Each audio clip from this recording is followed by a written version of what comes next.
के माध्यम से बताता हूँ, मैं सिर्फ डरता हूँ भगवान से।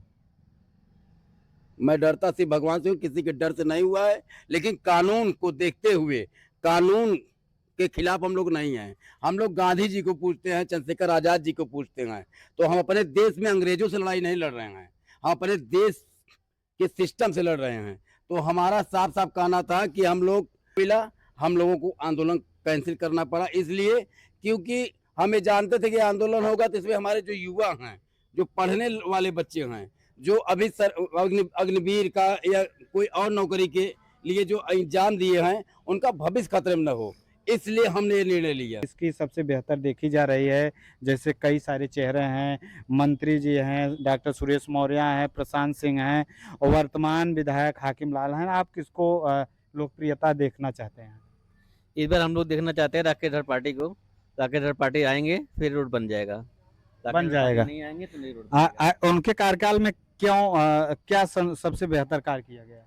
राकेश हर पार्टी जब आते हैं तो रोड बन जाता है। राकेश हर पार्टी अच्छा काम करते हैं और वही आएंगे तो वही रोड बन सकता है। और देख रहे हैं खबर 24 फास्ट न्यूज। इस समय हमारी उपस्थिति शुक्रपुर तिराहा पे है। जैसे जानते हैं 15 साल से एयरटेला से बहुत रोज जो जर्जर है, आम जनता इसका संकट का सामना कर रहा है। लगातार जिस प्रकार से आंदोलन को लेकर युवाओं ने जिस प्रकार से 1 जुलाई को जेल भरो आंदोलन रखा गया, हमारे साथ में देख सकते हैं हडिया केसरी जो जानते हैं लगातार संघर्ष इन्हीं के द्वारा जो था। आखिर क्यों 1 जुलाई को जो जेल भरो आंदोलन आखिर क्यों रद्द किया गया, इसका क्या कारण था?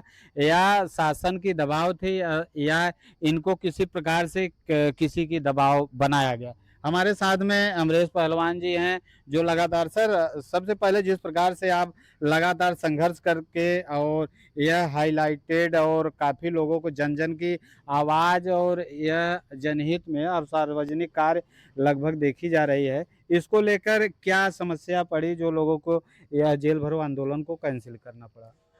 पहले आपके चैनल के माध्यम से सभी श्रोताओं को मैं प्रणाम करता हूँ, नमस्कार करता हूँ। और ये मैं बताना चाहता हूँ, ये आंदोलन कैंसिल मात्र एक चीज के लिए हुआ था, धारा 163 लागू होने के कारण। दूसरी बात, हमें ये सूचना मिला कि 10 तारीख से इस रोड का कार्य भी कार्य प्रारंभ हो जाएगा, ये आश्वासन भी मिला। और तीसरी बात, मेरे 89 बच्चे ऐसे हैं बरौर से बिठौली मार्ग के बच्चे जो अग्निवीर का परीक्षा दे चुके हैं, 6 दिन में रिजल्ट आने वाला है। मैं ये कदाप नहीं चाहता था कि हमारे युवा बच्चों का इस रोड के आंदोलन के कारण उनके भविष्य पर खतरा पड़े, इसलिए मैंने स्वेच्छा से ये आंदोलन कैंसिल किया। सर जिस प्रकार से 10 तारीख को आप बता रहे हैं कि इसका कार्य निर्माण होगा, तो क्या इस पे रिपेयर कार्य होगा या नया निर्माण होगा? किसके द्वारा आश्वासन आपको दिया गया है? ये मुझे प्रशासनिक दरोगा जी के माध्यम से मिला था, लेकिन मैंने ये भी कहा था कि अगर नहीं कार्य शुरू होगा तो हम जिंदा हैं, हम मरे नहीं हैं। हम पुनः आंदोलन करेंगे, इस बार बहुत मजबूती के साथ करेंगे। और क्षेत्र की जनता भी सहमति जताई है, हमारे समझ जनता हमसे फोन से बात होती है, सब आते जाते रहते हैं। बात हुई है कि इस बार जब आंदोलन होगा तो बहुत ही उग्र आंदोलन होगा, बहुत ही अच्छे ढंग से आंदोलन होगा। लेकिन कानून व्यवस्था बनाने के कारण हम लोगों को 1 तारीख का आंदोलन इसलिए कैंसिल करना पड़ा क्योंकि सरकारी नियम के हिसाब से हम लोग गलत थे। जिस प्रकार से क्या दिख रहा है, कहीं आपको किसी के द्वारा बंद करने का चेतावनी दिया गया या आप किसी डर बस इसको आंदोलन को रोके, क्या इस कानून हाथ में नहीं लेंगे। अगर कानून में जरा सा भी गड़बड़ी है, अगर जरा सा कानून में हम लोग अवैध पाए गए हैं, धारा 163 लागू है या परमिशन नहीं मिला है, तो हम लोग आंदोलन नहीं करेंगे। कोई बड़ी बात नहीं है, 10 तारीख बहुत बड़ी बात नहीं है। हम लोग 10 तारीख देख करके उसके बाद सर आंदोलन जिस प्रकार से तैयारी चल रही थी, यह 3 जून से 163 धारा लागू है जो कि 15 जुलाई तक चलेगा। तो यह जो जेल भरो आंदोलन की तैयारी थी, इसके बाद से ही इसको रखा गया, तो इसके पहले सूचना मिल पाई थी प्रशासन से या अल्टीमेटम दिया गया था? नहीं, कुछ सूचना बार बार मिल रही थी, लेकिन ये नहीं मिल रही थी कि आंदोलन नहीं हो पाएगा। आंदोलन की पूरी तैयारी थी, लेकिन 12 शाम को एकाएक में सूचना।